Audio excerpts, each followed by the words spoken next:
ആൾക്കാരൊക്കെ ഒന്ന് വരട്ടെ, വന്നിട്ട് സംസാരിക്കാം.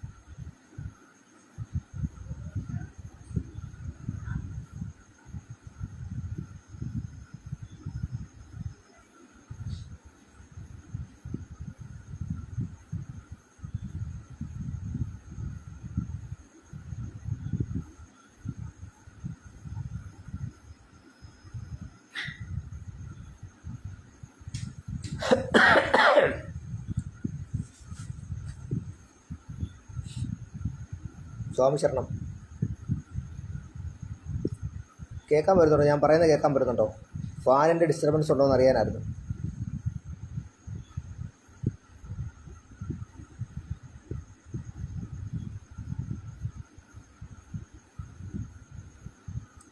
സ്ലോ കണക്ഷൻ എന്നൊക്കെ കാണിക്കുന്നുണ്ട് നെറ്റ്. സൗണ്ട് ക്ലിയർ ആണോ വിഷ്ണു ഭായ്?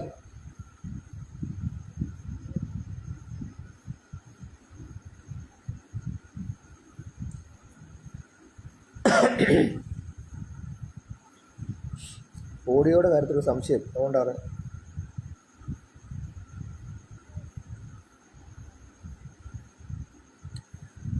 അയ്യപ്പ, ക്ലിയർ ആണോ? കേൾക്കാൻ പറ്റുന്നുണ്ടല്ലോ അല്ലേ? ആ, ഓക്കെ, ശരി. അപ്പോഴേ ഒരുപാടൊന്നുമില്ല, ഒരു 5 മിനിറ്റത്തേക്ക് ഒന്ന് രണ്ട് കാര്യങ്ങൾ. കഴിഞ്ഞ കുറേ നേരം കൊണ്ട് ഈ മലയാള മാധ്യമങ്ങൾ വളരെ അവരുടെ ഓൺലൈൻ പേജുകളിലൊക്കെ ഭയങ്കര ആഘോഷം നടത്തിക്കൊണ്ടിരിക്കുന്നുണ്ടായിരുന്നു. അപ്പം ഞാൻ അമ്പലത്തിൽ നിൽക്കുമ്പോഴാണ് ഈ സംഭവം കേൾക്കുന്നത്.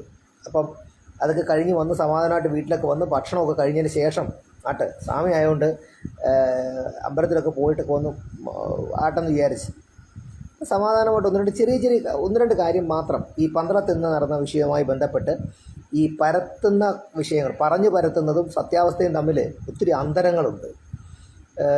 ചില ആൾക്കാർക്ക് വല്ലാത്ത സന്തോഷം. അതായത് ഈ ഇടതുപക്ഷത്തിൻ്റെ പേജുകളിലൊക്കെ ഭയങ്കരമായിട്ട് ആഘോഷം നടക്കുകയാണ്. ഭാരതീയ ജനതാ പാർട്ടി, അതായത് BJPക്കാർ നേതൃത്വം കൊടുത്തിരുന്ന ഒരു ഭരണ സംവിധാനം പന്തളത്ത് താഴെ പോയി എന്നൊക്കെ പറഞ്ഞ് ഭയങ്കര ആഘോഷം. ഇവിടെ പോയി എന്നാണ് എനിക്ക് ഞങ്ങൾക്കാർക്കും അറിയത്തില്ല എങ്ങും പോയതായിട്ട്. നമ്മുടെ ചെയർപേഴ്സൺ മാറി മറ്റൊരാൾ വരുന്നു, ഇതിനപ്പുറത്തേക്ക് വേറെ ഒന്നുമില്ല കാര്യം. അപ്പം അതിന് മുമ്പായിട്ട് ഈ ആളുകൾ തെറ്റിദ്ധാരണ പരത്തുന്ന ഒന്ന് രണ്ട് കാര്യങ്ങൾ ഈ പ്രചരിപ്പിച്ചുകൊണ്ടിരിക്കുന്നുണ്ട്. ആ തെറ്റിദ്ധാരണ പരത്തുന്ന കാര്യങ്ങൾക്കകത്ത് ഒരു ക്ലാരിറ്റി വരണം. കാരണം നമ്മുടെ ഈ തെക്കൻ കേരളത്തിലുള്ള ആൾക്കാരും ഈ പ്രദേശത്തുള്ള ആൾക്കാർക്കൊക്കെ കാര്യങ്ങളെക്കുറിച്ച് വ്യക്തമായിട്ട് മനസ്സിലായിട്ടുണ്ട്. വടക്കൻ കേരളത്തിലെ സോഷ്യൽ മീഡിയ ഗ്രൂപ്പുകൾ എനിക്കിപ്പം കഴിഞ്ഞൊരു 1-2 മണിക്കൂറിനിടയിൽ ഒരു 10-100 മെസ്സേജെങ്കിലും എൻ്റെ 1-2 സുഹൃത്തുക്കൾ പല ഗ്രൂപ്പുകളിലായിട്ട് കണ്ടിട്ടുള്ള സാധനങ്ങൾ എനിക്ക് അയച്ചു തന്നിട്ട് ആ ഗ്രൂപ്പുകളിലെല്ലാം വളരെ തെറ്റിദ്ധാരണാപരമായ രീതിയിൽ ആളുകളെ സംശയത്തിൻ്റെ നിഴലിൽ നിർത്തുന്ന രീതിയിലാണ് ഈ പറയുന്ന മെസ്സേജുകൾ പാസ് ചെയ്യുന്നത്. അതും വോയിസ് മെസ്സേജായിട്ട് CPMൻ്റെയൊക്കെ നേതൃത്വത്തിലുള്ള ഗ്രൂപ്പുകളിൽ വമ്പൻ പ്രചരണമാണ് നടക്കുന്നത്. പന്തളത്ത് പിന്നെ സംഘികളുടെ ഭരണം താഴെ പോയി എന്നൊക്കെ പറഞ്ഞു. സുഹൃത്തുക്കളെ, നിങ്ങളെല്ലാവരും മനസ്സിലാക്കേണ്ട സിമ്പിളായിട്ടുള്ള കാര്യം പറഞ്ഞുതരാം. ഒന്ന്, ഇടതുപക്ഷവും കോൺഗ്രസും സ്വതന്ത്രനും കൂടെ ചേർന്നാൽ പോലും പന്തളത്ത് ഇവർക്ക് ഭരണം കിട്ടത്തില്ല. പന്തളത്ത് ആകെയുള്ള സീറ്റെന്ന് പറയുന്നത് 33 സീറ്റാണ്. അപ്പം ആ 33 കൗൺസിൽ വാർഡുകളിൽ 18 സീറ്റ് വ്യക്തമായ ഭൂരിപക്ഷം ഭാരതീയ ജനതാ പാർട്ടിക്ക് പന്തളത്തെ ജനങ്ങൾ നൽകിയിട്ടുണ്ട്. അതിൽ 14 പേര് സ്ത്രീകളാണ്, 4 പേര് പുരുഷന്മാരും. അപ്പം അതിൽ പ്രത്യേകിച്ച് 2 ന്യൂനപക്ഷ വിഭാഗത്തിൽപ്പെട്ട ആളുകൾ, പിന്നെ അതും ക്രിസ്തീയ സഭയുടെ ആയിട്ടുള്ള ചുമതലയിലൊക്കെ ഇരുന്നിട്ടുള്ള ആളുകളാണ്. അതിൽ 2 പേര് BJPയുടെ സ്ഥാനാർത്ഥികൾ താമര ചിഹ്നത്തെ മത്സരിച്ച് വന്നേക്കുന്നത്, അച്ചുകുഞ്ഞച്ചായനും ബിന്നിച്ചേട്ടനും. പിന്നെ ഒരാൾ KV പ്രഭയും, മറ്റൊന്ന് നമ്മുടെ പേര് പറഞ്ഞു പെട്ടെന്ന് അത് എന്നാൽ. അപ്പം ഈ പറയുന്ന 4 പേര്. അപ്പം ഇപ്പം ലൈവ് പെട്ടെന്ന് സംസാരിച്ചുകൊണ്ടിരിക്കുന്നതിന് ഇടയ്ക്കായതുകൊണ്ടാണ് പേര് വിട്ടുപോയത്. ഇപ്പം ഒരാളുടെ കാര്യം പറഞ്ഞതേ ഉണ്ടായിരുന്നു, പക്ഷേ പെട്ടെന്ന് വിട്ടുപോയതാണ്. ഇപ്പം തന്നെ പറഞ്ഞോളാം. ഇപ്പം ഈ കേട്ടോണേ. ഇപ്പം പന്തളത്ത് നഗരസഭയുടെ അധികാരം ഏറ്റെടുക്കുന്ന സമയത്ത് ഭാരതീയ ജനതാ പാർട്ടി ഒരു വനിത 14 പേര് വനിതകളുള്ളതുകൊണ്ട്, കിഷോർ കിഷോർ കേട്ടോ, കിഷോറിൻ്റെ പേര് പെട്ടെന്ന് വിട്ടുപോയി. ഞാൻ കിഷോറിൻ്റെ കാര്യം തന്നെ പേരോട് പറഞ്ഞുകൊണ്ടിരുന്നത്, പക്ഷേ ആ 4 പേരുടെ പേരിങ്ങനെ ഓരോരുത്തരുടെ ഡിസ്ക്രിപ്ഷൻ വന്നപ്പോഴത്തേക്ക് ഇടയ്ക്ക് കിഷോറിനെ വിട്ടുപോയതാണ്. കിഷോർ കാണുന്നുണ്ട്, ക്ഷമിക്കണം. അപ്പം നമ്മൾ പറഞ്ഞു വന്നത്, ആ 14 പേര് സ്ത്രീകളായതുകൊണ്ട് എന്ത് ചെയ്തു, ആ 14 പേരിൽ ഒരാളെ വനിതയെ പിന്നെ ചെയർപേഴ്സണാക്കി.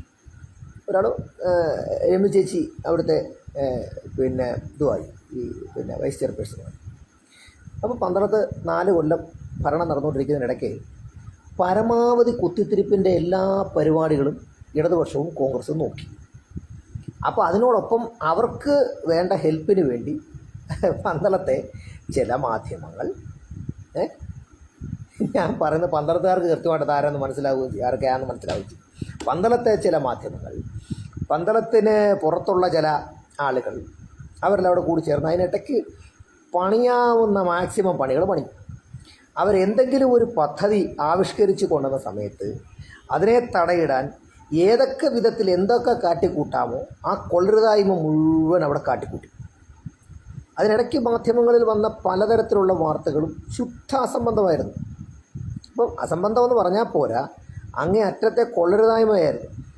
അവിടെ ആരോ നമ്മുടെ ഒരു പിന്നെ ബലിദാനി ഉണ്ടായ ദിവസം ഒരു ഭാരതീയ ജനതാ BJP-ക്കാരൻ മരണപ്പെട്ട സമയത്ത്, അല്ലെങ്കിൽ RSS-കാരൻ കൊല ചെയ്യപ്പെട്ട സമയത്തോടോ അവിടെ ആഘോഷം നടത്തിയെന്ന് വരെ പറഞ്ഞ ആൾക്കാരുണ്ട്.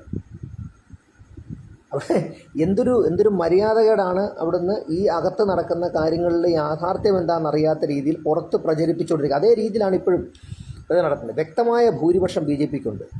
33 കൗൺസിൽ വാർഡിൽ 18 സീറ്റുള്ള ഭാരതീയ ജനതാ പാർട്ടി അവിടുന്ന് പുറത്താക്കപ്പെട്ടു എന്ന രീതിയിലാണ് ചില ചാനലിലൊക്കെ പ്രചരണം നടക്കുന്നത്. എനിക്ക് മനസ്സിലാവുന്നില്ല. ചെയർപേഴ്സൺ രാജിവെച്ചു, വൈസ് ചെയർപേഴ്സണും രാജിവെച്ചു. അവർ പകരം 15 ദിവസത്തിനകം തിരഞ്ഞെടുപ്പ് നടക്കുന്നു. BJP-യുടെ മറ്റൊരാൾ അവിടെ ചെയർമാനും അല്ലെങ്കിൽ ചെയർപേഴ്സണും പിന്നെ വൈസ് ചെയർമാനോ അല്ലെങ്കിൽ വൈസ് ചെയർപേഴ്സണോ ആയിട്ട് വരും. അതിനെന്താണ്, ജനറൽ സീറ്റാണ് ചെയർമാൻഷിപ്പ് എന്ന് പറയുന്നത് ഇവിടുത്തെ. അത് ഒന്നുകിൽ വനിതയാവാം അല്ലെങ്കിൽ പുരുഷനാവാം. ഇതിലാര് വേണം എന്നുള്ളത് BJP-യുടെ അവിടുത്തെ കൗൺസിലേഴ്സിൻ്റെ മീറ്റിങ്ങും ഭാരതീയ ജനതാ പാർട്ടിയുടെ പത്തനംതിട്ട ജില്ലയുടെയും സംസ്ഥാനത്തിൻ്റെയും ആളുകളുടെയും നിരീക്ഷകന്മാരുടെയും എല്ലാവരുടെയും സാന്നിധ്യത്തിൽ അവർ തീരുമാനിച്ചിട്ടാണ് ചെയ്യുന്നത്. ഇതിനെക്കുറിച്ച് അഭിപ്രായം നടത്താൻ വേണ്ടി പന്തളത്തെ ചില മാധ്യമങ്ങൾ ചില പോസ്റ്റുകൾ ഇട്ടേക്കുന്നത് ഞാൻ കണ്ടു. ഒരു പ്രമുഖ ഓൺലൈൻ ഉടായ്പ മാത്രം പടച്ചു വിടുന്ന ചില ആളുകളുണ്ട്. അവന്മാർ ഒരു വാർത്ത ഇട്ടേക്കുന്നത് ഞാൻ കണ്ടു. എന്തിനു വേണ്ടിയാണെന്ന് എനിക്ക് മനസ്സിലാവുന്നില്ല. ഈ പറയുന്ന പന്തളത്തെ ജനങ്ങൾ BJP-ക്ക് അധികാരം നേടാൻ വേണ്ടിയിട്ട് ഭൂരിപക്ഷം സീറ്റ് കൊടുത്തത് അവരുടെ കാര്യങ്ങൾ ചെയ്യാൻ വേണ്ടി പല പദ്ധതികളും തീർത്ഥാടന സംവിധാനങ്ങളുമായി ആയിട്ട് ബന്ധപ്പെട്ട കാര്യങ്ങൾ മുന്നോട്ട് കൊണ്ടുപോകാൻ ശ്രമിച്ചപ്പം ഏത് രീതിയിൽ തദ്ദേശ സ്വയംഭരണ വകുപ്പ് തടയിടാൻ പറ്റുന്ന മാക്സിമം അവർ നോക്കിയിട്ടുണ്ട്. ഉദ്യോഗസ്ഥന്മാരെ വെച്ചിട്ട് ഈ ഭരണ സംവിധാനത്തിനെതിരെ ചെയ്യാവുന്ന ദ്രോഹം മുഴുവൻ ചെയ്തു. അതിനോട് ചേർന്നിരിക്കുന്ന പിന്നെ പഞ്ചായത്താണ് ഞങ്ങളുടെ, ഞാൻ താമസിക്കുന്ന പിന്നെ പഞ്ചായത്ത് BJP-ആണ് ഭരിക്കുന്നത്. ഈ അടുത്തടുത്ത് 2 എണ്ണവും BJP-യുടെ കയ്യിലാണ്. BJP 2ാം ടൈമിലാണ് എൻ്റെ പഞ്ചായത്ത് ഭരിക്കുന്നത്, കുളനറാത്തോട്. അപ്പോൾ നമ്മുടെ പന്തളത്തെ ഒരു മാധ്യമപ്രവർത്തകൻ്റെ ഒരു സംശയം, എന്തിനാണ് ഇത് രാജിവെച്ചത്? ഭാരതീയ ജനതാ പാർട്ടിയുടെ ഔദ്യോഗിക നേതൃത്വത്തിനോട് BJP-യുടെ ടിക്കറ്റിൽ മത്സരിച്ച് വിജയിച്ച സുശീല സന്തോഷ് എന്ന പന്തളത്തെ നഗരസഭാ ചെയർപേഴ്സൺ അവർക്ക് വ്യക്തിപരമായിട്ടുള്ള അസൗകര്യങ്ങൾ കാരണം അവർക്ക് രാജിവെക്കണം, അവർ പിന്മാറാൻ തീരുമാനിച്ചു എന്ന് പറഞ്ഞപ്പോൾ, കാരണം നാളെ ഇവർക്കെതിരെ അവിശ്വാസമൊക്കെ കൊണ്ടുവരാൻ വേണ്ടിയിട്ട് അവർ പറഞ്ഞിട്ട്, അപ്പം അങ്ങനെ ഒരു പരീക്ഷണമോ അങ്ങനെ ഒരു സംസാരമോ ഈ പറയുന്ന നാളത്തെ അവിശ്വാസത്തിൻ്റെ പേര് പറഞ്ഞുകൊണ്ട് കൗൺസിലിൻ്റെ അകത്ത് വന്നിരുന്ന് CPM-ൻ്റെയും കോൺഗ്രസിൻ്റെയും ആളുകളുടെ കൊണവധികാരം കേട്ടുകൊണ്ടിരിക്കാൻ സൗകര്യമില്ല എന്നുള്ളത് കൊണ്ട് തന്നെ രാജിവെച്ചു. അവന്മാരുടെ ഉദ്ദേശം അങ്ങ് പാളി, അവന്മാർ ചമ്മി. ഇപ്പോൾ വിഷ്ണുവിന് അത്യാവശ്യം സമാധാനമായി കാണുമല്ലോ, വിഷ്ണുവിനാണ് പറഞ്ഞത്. വിഷ്ണു ആണല്ലോ ഈ ചോദ്യം ചോദിച്ചത്, അദ്ദേഹം എൻ്റെ സുഹൃത്തുകൂടെ കേട്ടോ, അതുകൊണ്ട് അങ്ങനെ പറയുന്നത്. അപ്പം ഞാൻ പറഞ്ഞത്, നാളെ അവിശ്വാസം കൊണ്ടുവരാൻ വേണ്ടിയിരുന്ന ആളുകൾ BJP-യുടെ ആളുകളെ ഇതിനകത്ത് നിന്ന് ഇളക്കിയെടുത്തുകൊണ്ട് അവിശ്വാസം കൊണ്ടുവന്ന് BJP-യെ താഴെ ഇറക്കും എന്നൊക്കെ ആയിരുന്നു പ്രചരണം. BJP-യുടെ കൗൺസിലർമാരും പോവില്ല, വേറെ കാര്യം. അത് ചില ആളുകളുടെ ആഗ്രഹം ആയിരുന്നു. അപ്പോൾ അതിൻ്റെ പരിണിത ഫലം എന്നോണമാണ് ഇന്ന് വൈകുന്നേരമൊക്കെ അവിടെ ഭയങ്കര പിന്നെ പ്രകടനമൊക്കെ കേട്ടു, ഭയങ്കര പ്രസംഗമൊക്കെ കേട്ടു. പ്രസംഗം എന്താണ്? നാളെ ഇവരുടെ നടക്കാതെ പോയ ഉദ്ദേശം, അതായത് നാളെ വലിയ ആഘോഷം നടത്താൻ നാളത്തേക്ക് ഏതാണ്ടൊക്കെ പ്ലാൻ ചെയ്തിരുന്നൊക്കെയാണ് കേട്ടത് കേട്ടോ. നാളെ ബി ജെ പിയുടെ ഭരണ സംവിധാനം നാളെ താഴെ പോയി കഴിഞ്ഞിട്ട് നാളെ, അതായത് അവിശ്വാസത്തിലൂടെ, ഇടതും വലതും സ്വതന്ത്രനും എല്ലാം കൂടെ ചേർന്നുള്ള അവിശ്വാസത്തിലൂടെ വന്നിട്ട് ബി ജെ പിയുടെ കുറേ കൗൺസിലർമാർ ഇവരുടെ കൂടെ വരും, എന്നിട്ട് അവരെല്ലാം കൂടി ചേർന്ന് രാജിവെപ്പിക്കും എന്നൊക്കെയായിരുന്നു സി പി എമ്മിൻ്റെയും കോൺഗ്രസിൻ്റെയൊക്കെ പദ്ധതി. അപ്പോൾ അവിടെ ആരും ചെല്ലത്തില്ല എന്ന് കണ്ടപ്പോഴത്തേക്ക് അവർക്ക് കാര്യം മനസ്സിലായി. അപ്പോൾ ഇന്ന് അതിൻ്റെ കൊതിക്കറവ് ഇന്ന് അവിടെ കിടന്ന് മുദ്രാവാക്യം വിളിക്കുന്നത് കണ്ടു. എനിക്ക് ഈ ആളുകളോടൊക്കെ പറയാനുള്ളത്, ഭാരതീയ ജനതാ പാർട്ടിയുടെ തന്നെ ഭരണ സംവിധാനം വീണ്ടും തുടരും. അത് അടുത്ത 15 ദിവസത്തിനകം പുതിയ 12 നഗരസഭയിലേക്കുള്ള അധ്യക്ഷ സ്ഥാനത്തേക്ക്, അത് പുരുഷനാവാം സ്ത്രീയാവാം, അത് തിരഞ്ഞെടുപ്പുണ്ടാവും. ബി ജെ പിക്ക് ഭൂരിപക്ഷം ഉള്ളതുകൊണ്ട് ബി ജെ പി തന്നെ ഭരിക്കുകയും ചെയ്യും. തെറ്റിദ്ധാരണ പരത്തുന്ന വാർത്തകൾ കൊടുക്കുന്ന ആളുകൾ ദയവ് ചെയ്ത് അതിൽ നിന്ന് മാറി നിൽക്കാൻ ശ്രമിക്കുക. കാരണം ഈ പറയുന്ന നിങ്ങളെ പഠിച്ച സ്കൂളിൻ്റെ ഹെഡ് മാസ്റ്റർമാരാണ് ഇവിടെ ഉള്ളത് എന്ന് ആദ്യം മനസ്സിലാക്കുക. നിങ്ങൾ ഉടായ്പ് കാണിക്കാൻ ഇറങ്ങിയാൽ ആ ഉടായ്പ് നിങ്ങൾ കാണിക്കാൻ ഉദ്ദേശിക്കുന്നതിന് മുമ്പ് തന്നെ നമ്മളിത് മാനത്തുനിന്ന് കാണും എന്നുള്ളത് കൊണ്ട് തന്നെ ആ വരുന്ന പരിപാടിയാണ്. ആ പരിപ്പ് വേവിക്കാൻ വെച്ച കലത്തിന് വെച്ച അടുപ്പിനകത്തേക്ക് വെള്ളം കോരി ഒഴിച്ച് തന്നെ. തൽക്കാലം ഇന്ന് നടക്കാതെ പോയ ചില ഉദ്ദേശങ്ങളുടെ പേരിൽ ആഘോഷം നടത്താൻ വേണ്ടി ഇരുന്ന അണ്ണന്മാർ, അതുകൊണ്ട് തൽക്കാലത്തേക്ക് സമാധാനമായിട്ടൊരു 15 ദിവസത്തേക്ക് കൂടെ ആഘോഷിച്ചു. നിങ്ങൾ 15 ദിവസം വരെ നിങ്ങൾ എന്ത് വേണമെങ്കിലും പ്രചരിപ്പിച്ചു, ഇവിടെ ഒന്നും വേറെ ഒന്നും സംഭവിക്കാനില്ല. ഇനി ഇവിടെ ഭരണ സംവിധാനത്തിനെ അട്ടിമറിച്ച് അവിടെ വേറെ പലരും വരും, വന്നതുകൊണ്ട് അവരുടെ കയ്യിൽ നിന്ന് എന്തെങ്കിലുമൊക്കെ മേടിച്ചെടുക്കാം എന്നൊക്കെ ആഗ്രഹിക്കുന്ന ആളുകളുണ്ടെങ്കിൽ അത് നിങ്ങളായിട്ട് എന്താ വെച്ചാൽ ചെയ്തോളൂ. നമുക്കാർക്കും വിരോധമൊന്നുമില്ല. അണ്ണന്മാർക്ക് കിട്ടുന്നത് മേടിച്ച് പോക്കറ്റ് ഇട്ടോളൂ.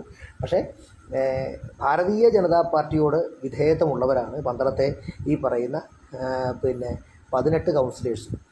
അതിൽ എല്ലാവരും ഇപ്പം നടപടി എടുത്തിട്ട് ഒരാൾ മാറ്റി നിർത്തിയിട്ടുണ്ട്. അദ്ദേഹം പോലും അദ്ദേഹത്തിൻ്റെ അടിസ്ഥാന തത്വങ്ങളിൽ നിന്ന് അദ്ദേഹം വ്യതിചലിക്കാത്ത ആളായതുകൊണ്ട് അദ്ദേഹവും എങ്ങും പോവില്ല. അത് നമുക്ക് നല്ല ഉറച്ച വിശ്വാസമാണ്. അതുകൊണ്ട് പലതും കാണിച്ചു കൂട്ടാമെന്നൊക്കെ ആഗ്രഹിച്ചിരുന്ന ആളുകളോട് പറയാനുള്ളത്, നിങ്ങളുടെ സ്വപ്നങ്ങളിൽ വെള്ളമൊഴിച്ചത് ഞങ്ങളെല്ലാവരും മനഃപൂർവ്വം തീരുമാനിച്ചു തന്നെയാണെന്ന് കരുതുക. നാളത്തേക്ക് പൊട്ടിക്കാൻ വെച്ചിരുന്ന പടക്കം തൽക്കാലം ഇന്ന് ഇരുട്ടി വെളുക്കുന്നതിന് മുമ്പ് പൊട്ടിച്ച് തീർക്കുക.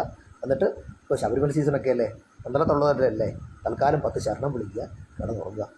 ശുഭരാത്രി. സ്വാമി ശരണം.